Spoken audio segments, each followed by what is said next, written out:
Salut à tous. Alors une petite vidéo question-réponse qui va suivre avec Jean-Baptiste.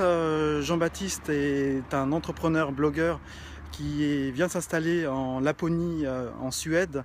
La Laponie, c'est tout au nord de la Suède. Et comme moi, il est arrivé là-bas sans travail ni vraiment de réseau. Donc il va vous partager dans cette vidéo question-réponse tous ces petits conseils pour augmenter ses chances de succès. Et il va vous décrire les 3 phases qui vous attendent lorsque vous vous installez dans un pays étranger. Donc ces 3 phases qu'il va vous décrire dans cette vidéo question-réponse sont la phase de découverte, la phase d'installation et la phase, comme il dit, d'assimilation. Donc moi, en ce qui me concerne, je suis plutôt dans la phase toujours de découverte et d'installation. J'estime que je ne suis pas encore dans la phase d'assimilation, même si ça fait déjà 2 ans que je suis installé au Canada. Donc voilà, sans transition aucune, on se retrouve à côté. Bonjour à tous déjà, moi c'est Jean-Baptiste, Marseille. Je suis entrepreneur et donc blogueur sur le blog jbmarseille.com. Je vis en Laponie depuis grosso modo 5 ans. Si je dis grosso modo, c'est que effectivement j'habitais à Paris, j'ai tout plaqué pour venir vivre ici. J'ai rencontré ma future épouse. La rencontre se faisant, je me suis donc installé, je lui expliquerai un peu au fur et à mesure comment. Je suis revenu en France il y a environ 2 ans avant de revenir encore une fois en Suède et cette fois définitivement pour préparer la naissance de mon fils. Donc, je suis papa d'un petit Théodore depuis 5 mois. Et voilà, donc merci beaucoup. Et donc installé en Laponie où j'ai lancé donc 2 sociétés, une de rédaction web et l'autre qui gère mon blog en fait de développement personnel qui est basé notamment sur le changement de vie. C'est ça ma grosse thématique. Et étant donné que je me suis installé en Suède, un des pendants de mon propre développement personnel, si tu veux, c'est effectivement le départ à l'étranger. Et donc là, j'ai été amené récemment à faire pas mal de petites vidéos parce que j'ai reçu des questions justement sur l'installation à l'étranger, notamment en Suède. Et je me suis dit que j'allais un peu résumer tout ça, des idées qui sont valables, qu'on s'installe d'ailleurs en Suède ou n'importe où, en fin de compte. À partir du moment où on quitte son pays, il y a des principes voilà, psychologiques, des habitudes qui vont se mettre en place et qui font qu'on va passer donc par ces fameuses 3 étapes, qu'on s'en rende compte ou pas d'ailleurs. Alors ces étapes, quelles sont-elles? La première, c'est la découverte, tout simplement. Hein, c'est vraiment l'image limite du backpacker, quoi. On est blindé d'idées, on a plein de préjugés qui sont la plupart du temps positifs. Hein. On se dit qu'on va partir aux États-Unis pour lancer une boîte parce que c'est super simple, il y a moins de législation contraignante qu'en France. On va partir. C'est ce qui nous donne envie de partir en même temps. Exactement. Et c'est réel, je veux dire, c'est la phase de motivation, tu vois, c'est la phase qui donne, voilà, où on est vraiment dans le fantasme et on essaye de relier ce fantasme à la réalité. Et une fois sur place, on est super ouvert d'esprit. Moi, je me rappelle, les premiers mois en Suède, j'ai voulu essayer tout ce qui se fait comme plats locaux, écouter toutes les musiques locales, enfin, goûter à tout, voir tout, connaître tout le monde, voir ce qu'il y avait de différence entre la France et la Suède. Enfin, voilà, tout ce que tu croises qui est différent, ça t'excite, ça te passionne. Et c'est vraiment la phase qui est sans doute la plus importante. Je compare ça un petit peu à une relation amoureuse, tu vois, c'est la phase de passion, quoi. C'est tu rencontres ta chérie, tu la découvres, tout ce qu'elle fait, c'est magique, c'est magnifique. Voilà, t'es fou d'elle. Et au début, c'est génial. Et c'est vraiment le moment. Tu portes des lunettes roses? Ouais, c'est un peu ça. Et qu'est-ce que je voulais dire? C'est vraiment le moment où tu vas poser les bases, en fin de compte, de qui tu vas pouvoir devenir dans ce nouveau pays. Alors, le risque, entre guillemets, à ce moment-là, c'est peut-être justement de se baser uniquement sur le rêve et d'oublier un petit peu la réalité parce que les idées que tu as au départ, elles vont se confronter à une réalité du terrain qui est bien différente Et c'est là que tu passes dans la deuxième phase, qui est la phase d'adaptation, où Et tu t'aperçois… Vas-y. donc, cette phase de découverte, la première phase, donc, le temps de cette découverte, elle dure combien de temps? Est-ce que… Je pense que c'est très personnel. Je dirais que c'est moins d'une année parce que rapidement, au moment où tu as tes habitudes dans le pays d'accueil, ces habitudes, elles vont remettre en cause tes attentes, ce que tu pensais du pays en question. Donc, je dirais 2, 3 mois. Ça dépend. C'est vraiment quelque chose de personnel. C'est quelque chose de psychologique et c'est pas forcément quelque chose de conscient. Tu te dis pas du jour au lendemain, ah tiens, là, je suis en phase de découverte et demain, je serai en phase d'adaptation. C'est clair, ouais. Voilà, c'est un quotidien qui se met en place.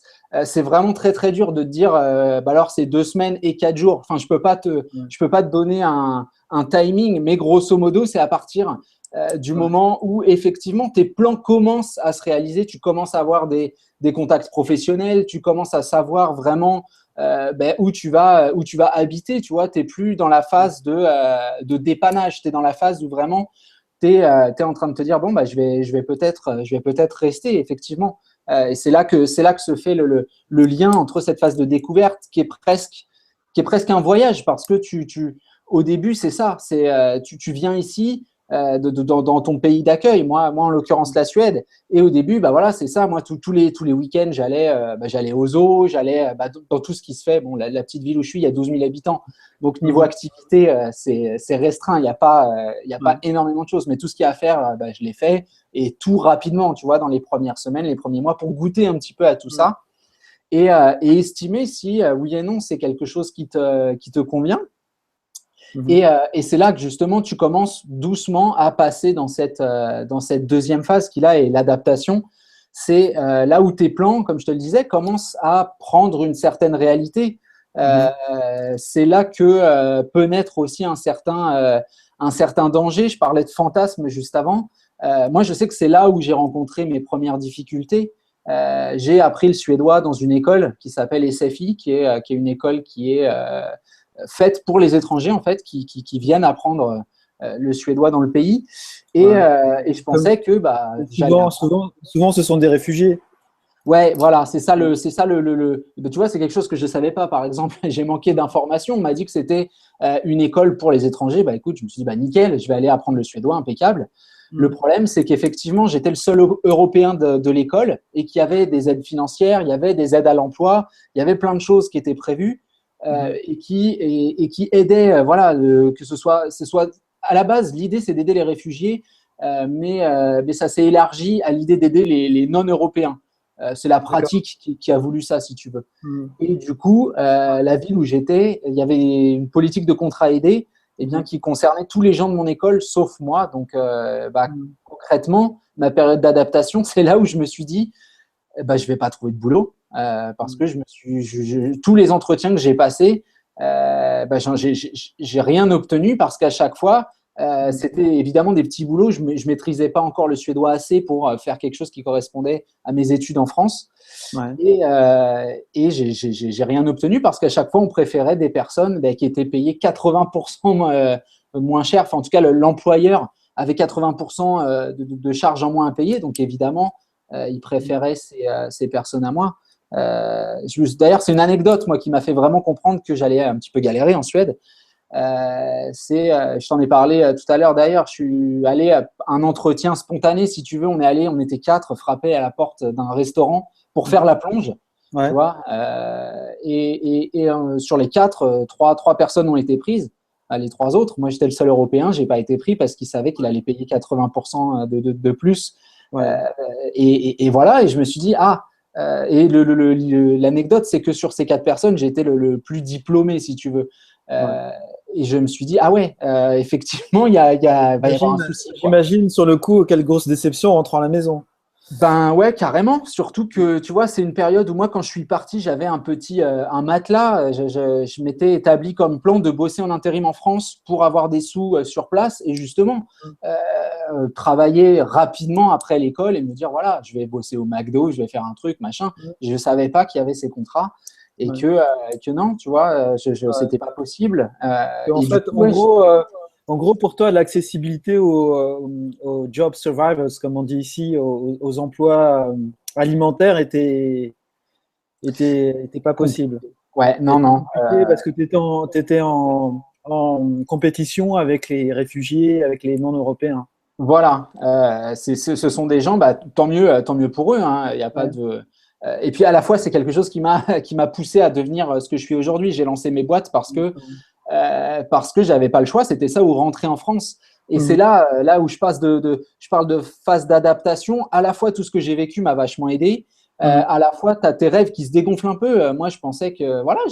j'allais aller, tu vois, la petite maison dans la prairie, quoi. J'allais y aller en chantonnant et tout, ça Et va bien marcher. Les lunettes roses sont parties. Ouais, carrément. Ouais. Elles étaient plus noires, tu vois, vers la fin. Je vivais pendant plusieurs mois au crochet de ma copine. Voilà, niveau estime personnelle, niveau confiance en moi, j'en ai pris un gros coup. Et ça c'est quelque chose que j'explique aussi dans les vidéos où je pousse les gens à bien réfléchir sur la planification avant de partir. Ouais. Se pencher sur les informations qui sont disponibles, les aides disponibles, Mhm. sur l'apprentissage de la langue, etc., les conditions Mais d'accès à concrètement, l'emploi. t'es quand même venu avec un matelas financier pourtant. Un petit matelas financier. Ouais, pas, ouais. Mhm. J'avais, pour parler gros sous, tu vois, j'avais quoi? J'avais 2000 € qui étaient réservés à ça, tu vois. Euh, Mhm. et ça part vite, hein. Ça part Ah vite. bah Je ouais. payais pas grand-chose de loyer parce que j'étais en colocation avec ma compagne, son frère et une copine au début. Mhm. Après, juste elle et moi. Et puis au bout d'un moment, c'est elle qui était obligée de payer ma part de loyer parce que c'était plus Mhm. possible. Et voilà. Et c'est à ce moment-là que j'ai lancé mes boîtes et que voilà, Et aujourd'hui. ta compagne a rapidement trouvé un emploi ou ouais. Elle est suédoise, si tu veux. Elle était Ouais. déjà sur place et Ah ouais, d'accord. elle est Mhm. secrétaire médicale. Elle a bossé dans Ouais. cet hôpital pendant des années, des années, des années. Elle avait sa place sécurisée. Ok. Voilà, Elle avait un poste qui l'attendait. Ouais. ouais. Donc là, il n'y a pas eu de souci. Mais Mhm. voilà, moi, ma phase d'adaptation, c'est une phase où voilà, j'ai appris beaucoup de choses sur la Suède, j'ai fait des plans et où j'ai commencé quand même malgré tout à voir que les risques étaient réels. Et effectivement, on disait tout à l'heure qu'il ne faut pas partir la fleur au fusil.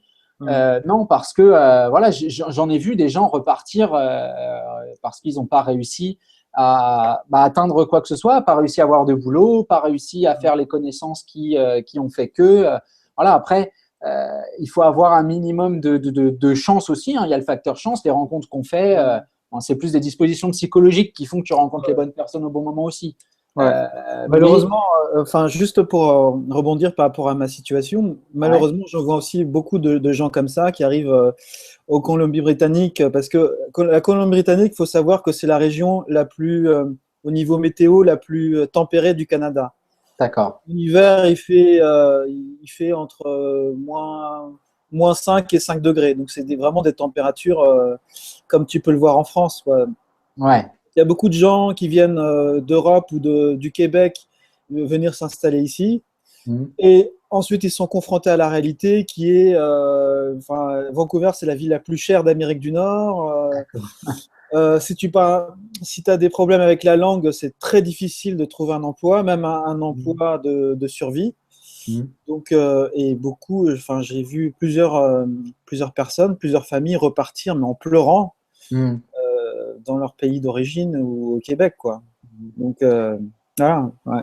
Ouais, ça m'étonne pas vraiment. D'ailleurs, c'est un truc que je vois en Suède, c'est assez paradoxal. À la fois, Ouais. la ville où je suis qui aide, comme on le disait, les réfugiés.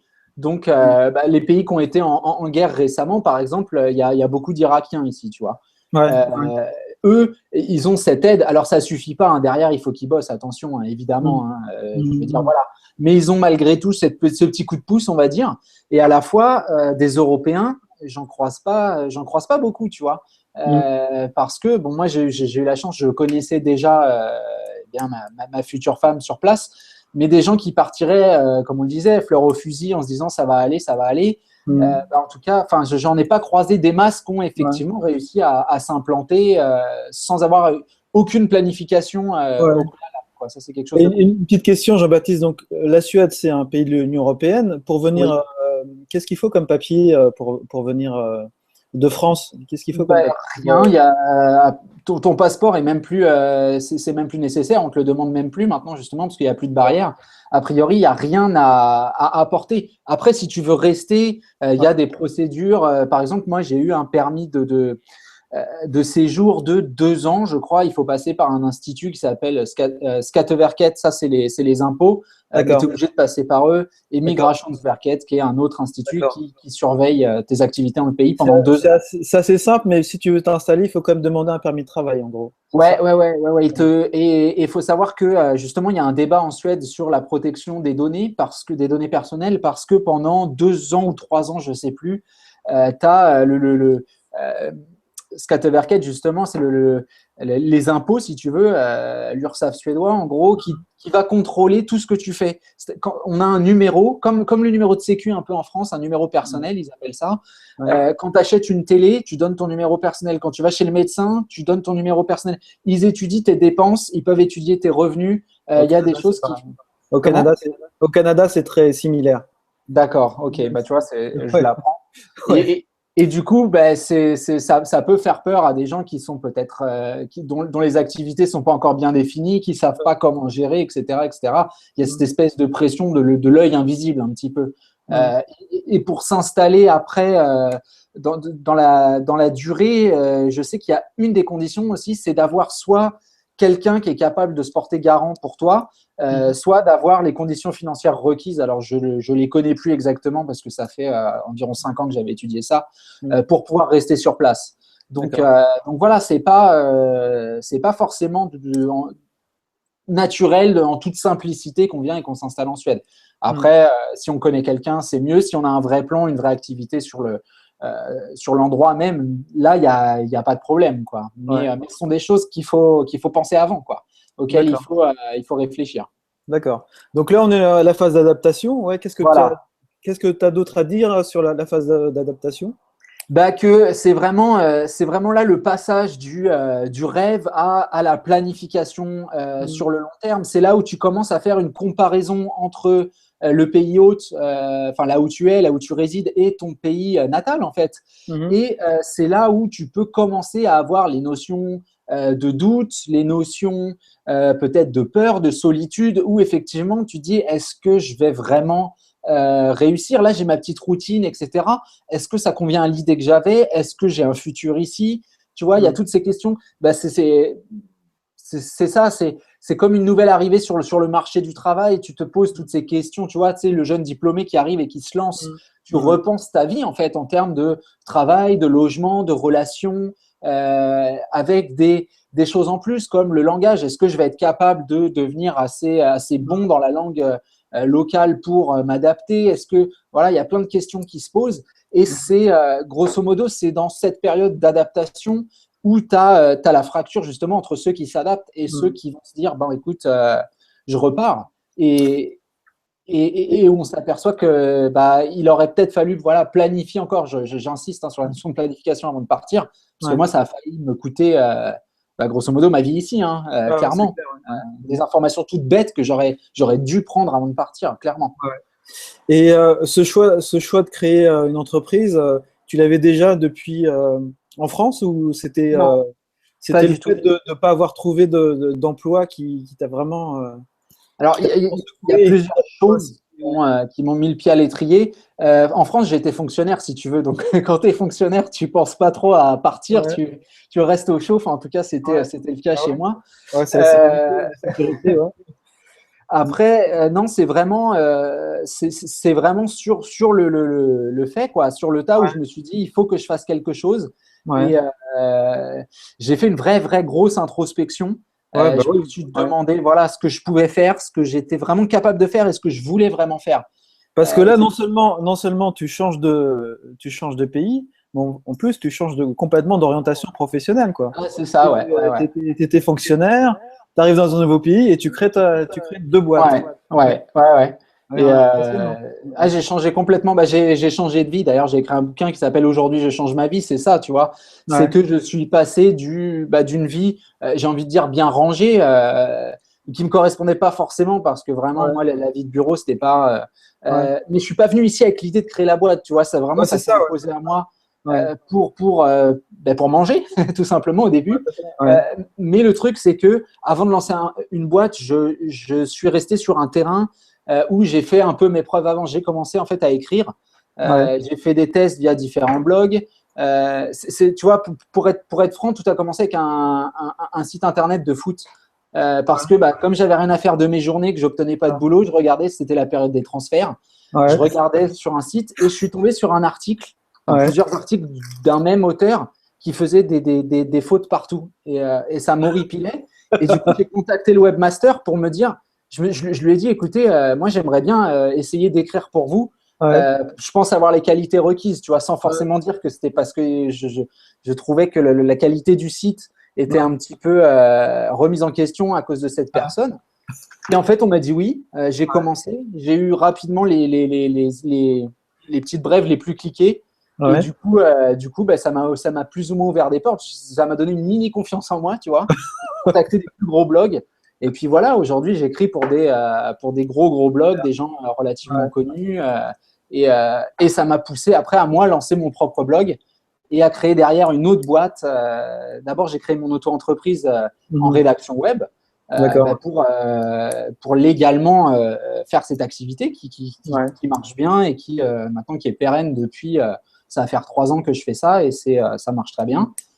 Et à côté de ça, donc une autre entreprise qui gère mon blog donc et qui commence à bien fonctionner aussi. Et voilà, et je suis dans une autre dimension, effectivement, par rapport à ce que j'étais en France, c'est clair. Plus rien à voir. Comment ça se passe la création d'entreprise en Suède? C'est ça qui est assez paradoxal. J'ai envie de te dire, je ne sais pas, parce que mes entreprises sont françaises, en fait. D'accord. Elles ont des sièges sociaux en France. Je travaille en plus pratiquement qu'avec des clients français. Écrire en suédois, c'est encore un peu compliqué pour moi. Ouais, tout à fait, ouais. Donc en fait, voilà, j'ai des associés et tout en France. Donc les boîtes sont françaises. Je suis en train d'étudier la possibilité de justement, vu que je suis amené à maintenant rester ici définitivement, faut que je vois ça avec les impôts. C'est un lourd travail d'administration. Pas en Suède, c'est super simple. Si tu envoies un mail, tout est réglé. Mais le rapport entre France et Suède niveau administratif, pour l'instant, ça se passe très moyennement. Mon fils est né il y a 5 mois. J'ai fait toutes les démarches pour obtenir l'allocation naissance, ce genre de truc. J'ai toujours rien reçu. Les chèques, ils se perdent. On perd mon dossier, etc., etc. Enfin voilà, c'est compliqué le service international des administrations françaises. Donc j'ai envie de le faire, mais j'attends quand même le bon moment pour que ça se passe en douceur, si tu veux. Donc paradoxalement, cette question-là, je peux pas y répondre. J'ai pas envie de dire n'importe quoi non plus. Donc voilà, pour l'instant, je suis toujours affilié à la France pour ce niveau-là. Ok, d'accord. Alors, pendant la phase d'adaptation, tu parlais de période de doute. Raconte-moi un peu ton histoire, ces phases de doute. Est-ce que vraiment tu as songé à rentrer en France et quel conseil tu donnerais aux gens qui ont des périodes de doute et quelles questions doivent-ils se poser pour dire est-ce que je reste, je pars le retour, ça peut être aussi difficile. Donc, des fois, ça vaut peut-être le coup d'insister et de s'accrocher. Moi, ça fait 2 ans que je suis au Canada. J'ai vu des personnes, ils ont une période de doute et la seule obsession qu'ils ont, c'est de rentrer en France. Je dis, mais peut-être que ça vaut peut-être le coup de s'accrocher et d'essayer de trouver des solutions et pas de tomber dans la facilité de prendre le billet retour, quoi. Exactement. En fait, faut faire véritablement la part des choses. Pour commencer, pour mes moments de doute à moi, ça a été à partir du moment, tu vois, où je te racontais l'anecdote où effectivement on était 4. Moi, j'ai pas trouvé de boulot. Je suis rentré ce soir-là. Franchement, j'étais, pour être honnête, hein, mon amour-propre était blessé, quoi. Je me suis dit, je vais vraiment jamais trouver de boulot. Mais quand je te dis, je me suis fait recaler de ce restaurant-là, je me suis fait recaler chez le McDo suédois, je me suis fait recaler de partout où j'ai essayé. Je me rappelle qu'une journée, j'ai fait 17 boîtes. Les 17 m'ont dit non. Non, 16. Il y en a une qui m'a dit peut-être et ils m'ont jamais rappelé. Voilà. Et les amis que j'ai qui sortent de cette école, ils ont tous trouvé un boulot. Mais encore une fois, il y avait cette idée de contrat, etc., qui m'a mis un peu les bâtons dans les roues. Alors, bien sûr que derrière, j'aurais pu m'inscrire à la fac et essayer de faire un lien entre moi, ma formation et ce qu'il y avait sur place, tu vois, une sorte d'équivalence. Mon problème était clairement financier. C'est que, comme je l'ai dit, je suis parti avec 2000 euros. Concrètement, si j'avais su que ça se passerait comme ça, j'aurais bossé plus. Je suis parti. Moi, quand je pars, je suis fou amoureux et la seule chose que je veux, c'est être avec ma compagne, quoi. Parce que jusqu'ici, on vivait une relation, chacun dans son pays, à 3000 km l'un de l'autre, à se voir une fois par mois, une fois tous les 2 mois parfois. Donc voilà. Et là, j'ai manqué de prise d'information. Et oui, après être sorti de l'école, j'ai vraiment eu une période où je me suis dit, j'ai plus beaucoup de choix. Avec ma compagne, on a commencé aussi à discuter parce que, en termes pragmatiques, j'arrivais au bout de l'argent dont je disposais. Je pouvais plus payer mon loyer. Évidemment, sur un couple, ça finit par se poser des questions, même si elle m'a toujours soutenu, elle m'a toujours aidé, elle a pendant des mois payé pour moi. Ça a été, mais malgré tout, tu peux pas nier cette solution. Et voilà, j'étais vraiment à 2 doigts. Quand je te dis que j'étais à 2 doigts, c'est que j'ai commencé à regarder les billets d'avion. Malheureusement, c'était limite trop cher, tu vois, parce que j'étais dans cette situation où même rentrer, je pouvais plus. Non, mais voilà, c'était ça. Mais j'aurais trouvé un moyen, mais et puis il y a un moment où l'ego aussi reprend le dessus et où tu dis attends, je peux pas me laisser tomber comme ça. Et c'est ça que je pousse les gens à faire.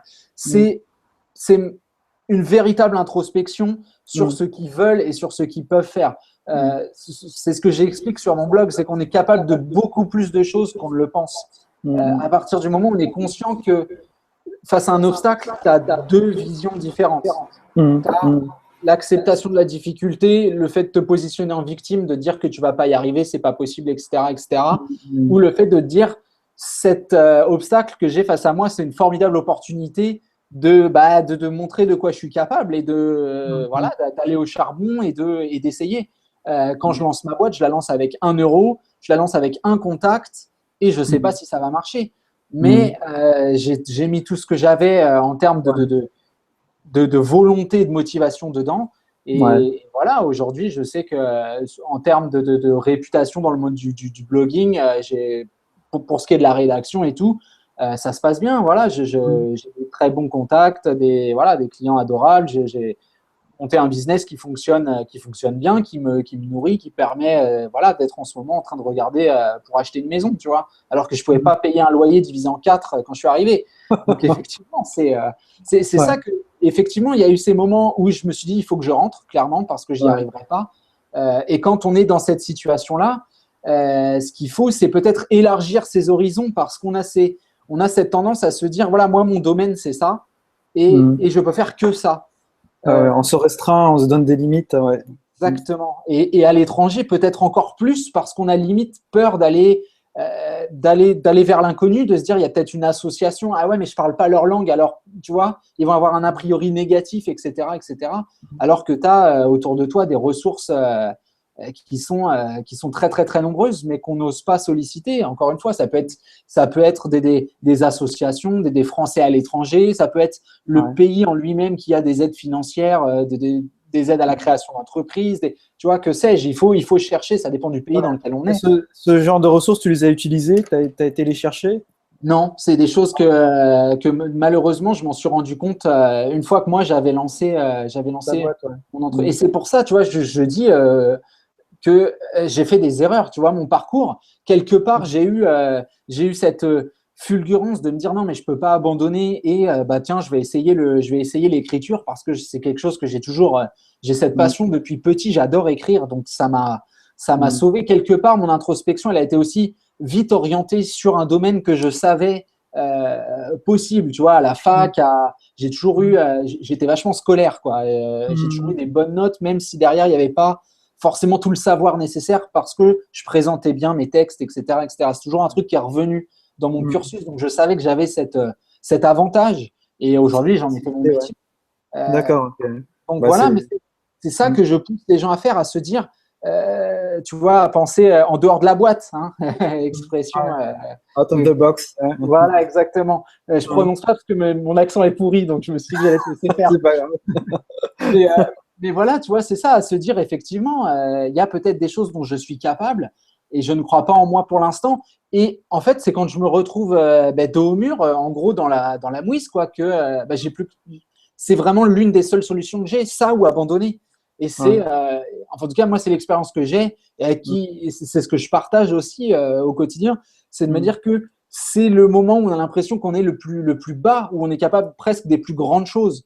Parce que tu as cette notion du c'est ça ou c'est ça ou c'est game over, quoi. Et moi, c'est comme ça que j'ai lancé ma première boîte et que je me suis aperçu qu'effectivement, j'étais capable de créer de la richesse moi-même avec un talent qui était à l'intérieur de moi. Et si moi je l'ai fait, n'importe qui peut le faire avec bien sûr, c'est cette nécessité d'être honnête avec soi-même, de se dire ça je peux, ça je peux pas, et de vouloir créer les contacts nécessaires. Ouais. Donc, tu n'as pas eu l'occasion, enfin, et chercher un job CDI classique en Suède, c'est difficile, enfin, dans ton domaine. Disons que les choses se sont enchaînées de telle sorte que j'ai pas essayé. Moi, j'ai un master en ressources humaines. Ouais.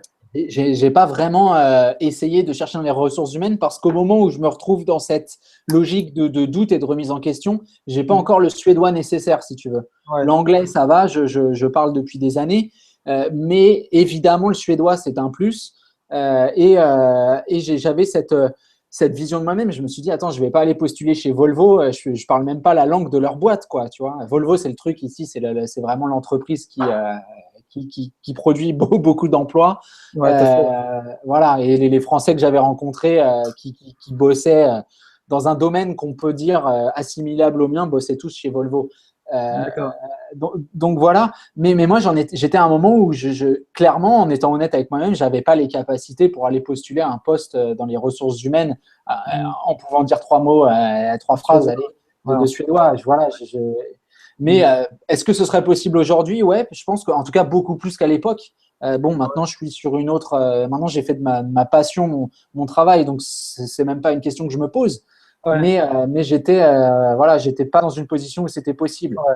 Après, là, maintenant, tu as des champs qui se sont ouverts. Enfin. Exactement. J'ai une vie qui n'est plus du tout la même. Mon quotidien est complètement différent, rien à voir. C'est très agréable. Maintenant, je vais pas au boulot, tu vois. Je fais ma passion et c'est autre chose, quoi. C'est autre chose complètement. Et ton quotidien, comment il s'organise?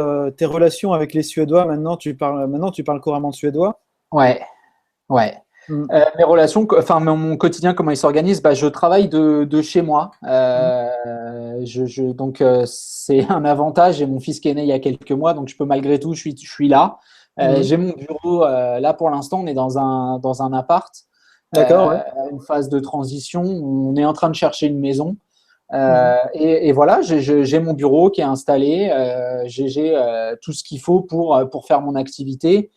Ça s'organise, j'ai trois pôles d'activité, si tu veux, différents. J'ai donc la rédaction d'articles. Je fais des coachings pas mal sur le changement de vie, justement, à travers mon blog. D'accord. Et puis la création de produits vidéo, de formation, justement, pour apporter un petit peu d'aide à ces gens qui se posent ces questions, qui sont en phase de doute, que ce soit à l'étranger ou chez soi, parce qu'en fin de compte, cette capacité à trouver en soi les ressources, tu en as besoin où que tu vives, quoi, même si tu es dans ton pays. Tout à fait, ouais. Voilà, donc ce sont vraiment les axes sur lesquels, si tu veux, je m'appuie vraiment sur mon expérience pour développer une activité qui me permet, moi, de vivre et puis en plus d'aider les gens au passage. Donc, alors, parle-nous de cette troisième phase, alors.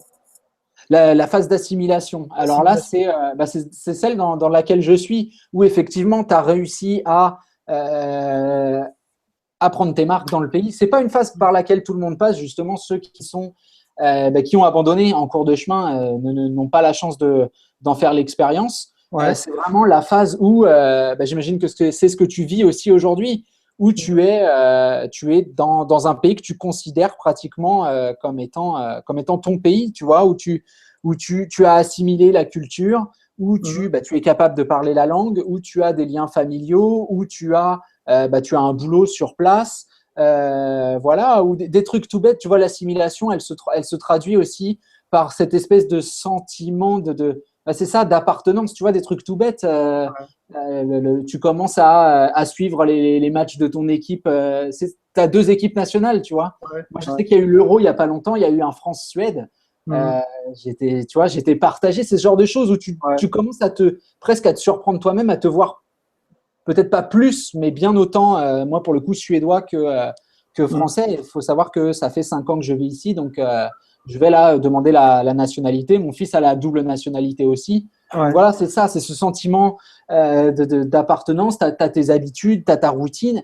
Et aujourd'hui, quand on te pose la question, est-ce que tu veux retourner dans ton pays d'origine, quand tu es vraiment assimilé, tu n'as plus vraiment envie de le faire. Tu t'es installé, quoi. Tu as migré, c'est ça en fait. Sauf pour partir en vacances. Exactement. Mais c'est ça, hein, en France, moi, j'y vais en vacances, quoi. Et d'ailleurs, c'est ça qui est assez marrant, c'est que j'ai plus du tout la même vision de Paris que quand j'y habitais. Voilà. Paris, tu vas voir la Tour Eiffel, tu vas voir les musées. C'est ça. Bon, la Tour Eiffel, je passais tous les jours devant quand je bossais, mais ouais, c'est toujours si je fais découvrir. Puis ça, c'est quelque chose que j'adore, amener ma belle famille là où j'ai vécu, leur montrer. Voilà, c'est Paris pour un Lapon, évidemment. Je vois ça, tu vois, avec les yeux d'enfant, c'est génial. C'est magique, ouais. Donc voilà, puis avec leur guide perso et tout, c'est des expériences qui sont super. Mais là, ce que j'ai compris de toi, c'est que donc, tu vis en Laponie, donc tu es en immersion complète, tu vois pas de français, tu vois pas de. Alors, comment tu vis cette dualité France-Suède, de pas complètement être dilué, d'oublier ta culture d'origine disons que j'apporte toujours mon petit truc à moi, tu vois. On essaye ma compagne, elle adore la France, donc on cuisine toujours des plats français, par exemple, tu vois. Ça te permet de se sentir un peu à la maison. Ouais. Par exemple, là, tu vois, le Noël prochain, on a décidé de faire un Noël français. Donc, je vais essayer de commander des trucs. Est-ce que je me déplace? Enfin, je sais pas comment je vais me débrouiller, mais on va essayer de faire ça. Ça peut être assez sympa.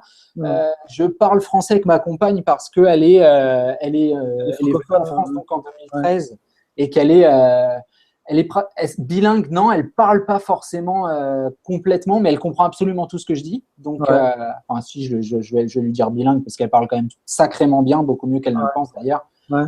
Donc voilà, on parle français. Je parle français à mon fils aussi. Ça c'est important. Bon, il parle pas encore, donc il me répond en gazouillant, mais en gazouillant en français. donc voilà. Et après, faut savoir que la France et la Suède sont 2 pays qui historiquement sont super proches. La famille royale française, suédoise, s'appelle Bernadotte. Faut savoir que Bernadotte, à la base, c'était un des maréchaux de Napoléon. Donc il y a toujours, que ce soit dans le langage ou dans la culture, des choses qui sont toujours françaises, tu vois. Il y a pas mal de mots français en suédois, par exemple. Et ça, j'entends les sonorités de chez moi, tu vois, donc je me sens pas complètement coupé du monde. Et après, la Laponie, c'est pas on a l'image tempête de neige, tu vois, camion de rationnement. Non, c'est pas ça. On a la technologie, voilà quoi. Puis j'ai toujours été quelqu'un qui bouge énormément. J'ai fait le tour d'Europe quand j'étais plus jeune et tout. C'est toujours cette volonté. Et au niveau culinaire, toi qui es français, au niveau culinaire, ça va? Tu survis? Ouais, carrément. Les Suédois sont connus pour pas avoir de nourriture, de plats traditionnels, si tu veux. Pour autant, dans le nord, là où je suis, ils cuisinent pas mal à base de pommes de terre. Et voilà, quoi, ça passe pour tout le monde. Il y a pas de… Non, ça se passe super bien. Ils ont justement deux, trois petites recettes qui passent super bien. Il n'y a pas de souci à ce niveau-là. Puis ils sont fans du mélange sucré-salé. Et pareil, c'est un truc que j'ai toujours aimé. Donc, de mon côté, ça se passe super bien. Ok, d'accord. Il n'y a pas de problème. Donc, alors, pour récapituler, quelqu'un qui souhaite partir à l'étranger, quelles erreurs à éviter? Quelles erreurs à éviter? C'est vraiment ça, tu vois, je me répète, mais c'est parce que c'est vraiment ça qui m'a fait… c'est d'avoir avant de partir une planification, de se dire que les idées qu'on a vont être mises à l'épreuve du terrain. De se dire, tu vois, souvent les États-Unis, c'est ça que je prends comme exemple parce qu'on a. C'est vrai pour le Canada aussi, un petit peu. Voilà, ouais, cette idée bah, je vais y arriver, self-made man, tu vois, tout va bien se passer, je vais faire des millions de dollars. Ouais, Alors, on sait que c'est pas nécessairement. Créer ma boulangerie, ouais. Voilà, exactement. Ou le coiffeur, tu vois, qui devient coiffeur des stars, etc. Ouais, c'est possible. Je veux dire, concrètement, c'est possible. Après, il y a pas mal de choses à regrouper, de paramètres à regrouper pour qu'effectivement ça fonctionne, ça fonctionne comme ça. Il faut savoir que voilà, si tu es malade aux États-Unis, c'est pas la même chose que si tu es malade en France, tu vois. Ah, bah ça. Voilà, ce genre de détails auxquels il faut bien réfléchir. Ouais. Je ne veux pas décourager absolument pas les gens qui vont partir. Je les pousse à vraiment avoir une réflexion, une vraie ouverture d'esprit. Et c'est ça vraiment, moi, la conclusion que j'ai, c'est que si tu veux vivre à l'étranger, faut être prêt à avoir des surprises, faut être prêt à passer par des moments qui ne sont pas forcément faciles, faut être prêt parfois à se sentir seul et faut avoir, c'est ça, faut être conscient de qui tu es, de ce que tu es capable de faire. Et ça, j'imagine que c'est aussi quelque chose que tu peux dire. Je veux dire, emmener sa famille au Canada, en plus pas dans le Canada français. Tu sais qu'il y a des moments où effectivement, bah, c'est pas évident, tout simplement, et où bah, il faut appeler à cette force qu'on a à l'intérieur de nous pour être capable de passer les premiers obstacles. Et puis voilà, au fur et à mesure, voilà, c'est ça, on s'adapte et puis on finit par être assimilé à ce pays qui nous reçoit. Mais au départ, voilà, moi, c'est ça, c'est vraiment la planification du départ qui est importante. Tu vois, je parle par exemple, la stratégie de l'éclaireur. Aller plusieurs fois dans le pays pour voir si effectivement la culture me correspond, l'idée des gens, que celle que je me fais, elle est vraiment comme celle qui est réelle. Est-ce que je pars pour les bonnes raisons? Tu vois, ça, c'est une discussion aussi que j'ai menée avec sur YouTube un spectateur qui voulait partir de France parce qu'il n'aimait pas les Français, m'a-t-il dit. Mais est-ce que ça, c'est pas quelque part manquer dans son propre pays d'ouverture et de se dire que les personnes que j'ai rencontrées étaient peut-être pas les bonnes ou j'avais peut-être pas les bonnes dispositions psychologiques parce qu'il y a des gens formidables partout, en France comme en Suède, comme il y a des gens moins cool aussi. Enfin, je veux dire, voilà, ça, c'est une vérité. Quand on change de pays, les problèmes, on les ramène. Hein. Exactement. Et ça, on peut pas fuir. Voilà, moi je dis, si on avait déjà des problèmes dans son pays d'origine, forcément, on va les ramener. Hein. Ça vient dans la valise. Hein. Exactement. Voilà, faut pas partir pour fuir. Faut partir pour construire. Et c'est vraiment ça l'idée, l'enseignement, c'est de se dire, je sais où je vais, j'essaye de savoir ce que je vais y faire et comment ça va se passer. Et pour ça, je prends connaissance des ressources qui sont déjà moi dans mon pays d'origine, voir si je peux avoir une aide pour justifier mon déplacement. Est-ce que ça peut se faire via mon entreprise? Est-ce que je veux monter une boîte là-bas? Comment ça va se passer, etc., etc. Est-ce qu'il y a des gens sur place qui peuvent m'aider, etc., etc. Tout ce qui va t'aider à arriver et à t'adapter en douceur, parce que juste arriver sans savoir où tu vas dormir, c'est très compliqué après de construire une vie sur place, quoi. Ça, c'est sûr et certain. Donc, enfin, là où le point sur lequel j'aimerais insister, c'est que même en étant préparé, et moi, dans mon cas, j'estime que je me suis assez bien préparé pour venir au Canada. Même en étant super bien préparé, il y a toujours des choses complètement inattendues, imprévues. Ah, c'est clair, c'est clair. Enfin, la chose à laquelle j'ai été confronté, c'est les différences culturelles. Donc, les différences culturelles, ça crée des malentendus, en fait. Parce que toi, tu arrives avec ton référentiel, puis après, tu rapportes un petit peu ce référentiel, tu l'appliques au nouveau pays, et du coup, ça crée des malentendus. Enfin, exactement. Les gens qui disent pas bonjour, au début, je l'interprétais d'une façon négative. Je me disais, ouais, mais ces gens, ils sont pas sympas finalement. Ils disent pas bonjour. C'est un peu ça. Et c'est la question de comment toi, tu vas, c'est ça, adapter tes valeurs au nouveau pays. On en avait parlé rapidement tout à l'heure. C'est par exemple en Suède, moi je me suis posé des questions sur la politesse parce qu'effectivement, si quelqu'un te bouscule, on te demande pas pardon. Tu vois, par exemple, un autre truc, si on mange tous ensemble, la personne qui fait à manger, quand elle pose le plat sur la table, les gens commencent à manger. Alors que moi, j'ai été habitué à on attend la personne qui a fait à manger, on attend qu'elle se pose. On souhaite bon appétit, ouais.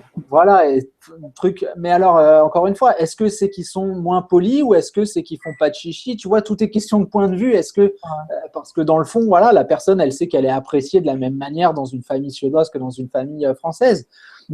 C'est ce que tu parlais de référentiel, c'est ça, le mot est exact, c'est vraiment ça. Ce sont des cultures qui sont différentes et après, ça se note dans plein de petits détails. Alors, parfois, ça peut déranger. Parfois moins, tu vois. Moi, des trucs tout cons, mais je sais qu'ils commencent le boulot tôt et que là, pour l'instant, la part où je suis, et d'ailleurs, c'est une des raisons qui fait que je veux partir en maison. Ça leur arrive souvent de commencer la perceuse à 6h30, 7h du matin. D'accord. Moi, je bosse à la maison, j'ai un petit à la maison. Donc, mes horaires, je peux bosser jusqu'à très, très tard le soir. Ça peut m'arriver d'être au lit à 7h, tu vois, c'est clair. Et si la perceuse commence à cette heure-là, pour moi, ça ne le fait pas du tout. Clair, mais voilà, c'est légal, il n'y a pas de souci, ils ont le droit, etc. Voilà, moi, personnellement, ça, c'est un des trucs qui me correspond pas. Et puis en France, je n'ai pas non plus été forcément habitué. En tout cas, c'était plus 9h. Je crois que d'ailleurs, il y a une législation qui dit qu'avant 9 ou 10h, je ne sais plus, tu dois diminuer le son. C'est ça, ici, voilà, perceuse à 7h, ça m'est arrivé plusieurs fois, plusieurs journées d'affilée, et j'avoue que j'étais pas forcément super heureux. C'est des petites choses comme ça. Bon, alors ça va pas me pousser à rentrer en France, hein, on est bien d'accord. Mais comme tu parlais de référentiel, voilà, des choses qui peuvent affecter ta vie, ton quotidien, et voilà, il faut s'habituer ou pas. Après, c'est à toi à la personne qui est sur place de décider est-ce que ça me correspond, est-ce que ça me correspond pas. Donc c'est ça le conseil, c'est de pas se forcer. C'est de rester ouvert d'esprit malgré tout, hein, ne pas à la première chose qui nous étonne ou qui peut parfois nous décevoir, se dire ils sont comme ça, ne pas catégoriser, rester ouvert d'esprit, mais ne pas oublier bien sûr qui on est dans le fond non plus, quoi. C'est comme partout, c'est un équilibre à trouver. Après, voilà, c'est surtout ça, être franc avec soi-même, être honnête et essayer de vraiment chercher en soi les forces, parce que c'est un nouveau système, quoi. Donc ouais, t'as pas fait les mêmes études que les gens qui sont sur place. Voilà, t'as pas le même rapport à l'éducation, t'as pas le même rapport à la bouffe, t'as pas tous ces rapports-là, ils sont différents. Donc voilà, pas mal de questions qui se posent et une vraie adaptation et qui après devient assimilation quand tu commences à justement avoir élargi ton propre rapport et avoir réussi à englober le leur et à te dire effectivement, je suis tout à fait capable de gérer ça et de l'accepter comme ma nouvelle normalité, si tu veux. Et voilà. Voilà. Quelle autre erreur qu'elle tu penses à éviter? C'est un peu ça, justement, quand je te parle d'ouverture, c'est d'y aller avec trop de préjugés et de camper sur ses positions, tu vois, de se dire non, moi je ferai pas ça, non, tu vois. Enfin, dans mon cas, au début, j'avoue que j'ai eu du mal à me dire tiens, je vais aller chercher un emploi alimentaire, tu vois, parce que quand je pars, je suis pas diplômé depuis super longtemps et quand j'étais en France, avant d'avoir cette opportunité d'être fonctionnaire, j'avais passé des entretiens pour des grands cabinets de recrutement pour être chasseur de tête, tu vois. Voilà, je devais avoir une paye assez intéressante, une vie, voilà, enfin voilà, c'est un truc complètement différent de ce que je vois maintenant. Et c'est vrai que de passer de cette idée-là à aller frapper à la porte du McDo et à me faire envoyer bouler, voilà, mon estime personnelle en a pris un choc, quoi. Voilà, et il faut être prêt à ça. Il faut être prêt à se dire, je vais dans un autre pays, quelque part, je recommence à zéro. Pas complètement à zéro parce que j'ai cette force en moi, j'ai ces connaissances, j'ai ces capacités, etc., etc. Mais il faut être prêt à faire des sacrifices et parfois à mettre son ego et son estime de côté. Et le conseil, c'est vraiment ça, c'est de ne pas s'arrêter sur ce qu'on pense être et être capable de faire des sacrifices et de se dire que la vision de la personne que je suis, je ne peux pas avoir la même dans le pays où j'ai vécu et dans le pays où j'arrive. Il faut être prêt à effectivement passer par là et se reconstruire. Donc voilà, ça c'est aussi quelque chose. Ok. Écoute, merci beaucoup Jean-Baptiste pour ces bons conseils. Il n'y a pas de souci. On peut te retrouver sur ta chaîne YouTube et sur ton blog. Je mettrai les liens en bas de la vidéo. Ok, ça marche. Et puis, je pense que tous ces conseils peuvent s'appliquer sur n'importe quel pays. Après, il y a des variantes. Au Canada, il y a plus d'obstacles au niveau administratif, hein, Mhm. parce que c'est pas un pays européen. Donc, mais sinon, enfin, les phases sont identiques. Mhm. Donc, tes conseils peuvent s'appliquer à tout candidat au départ à l'étranger. Bah, j'espère, ouais. Puis, enfin, voilà, c'est surtout ça, bien réfléchir avant de partir, en fin de compte, si on faisait le point, c'est ça, se dire où je vais, comment j'y vais, qu'est-ce qui se passe là-bas, et ce dont je suis capable, et ne pas faire dans l'excès ni d'un côté ni de l'autre.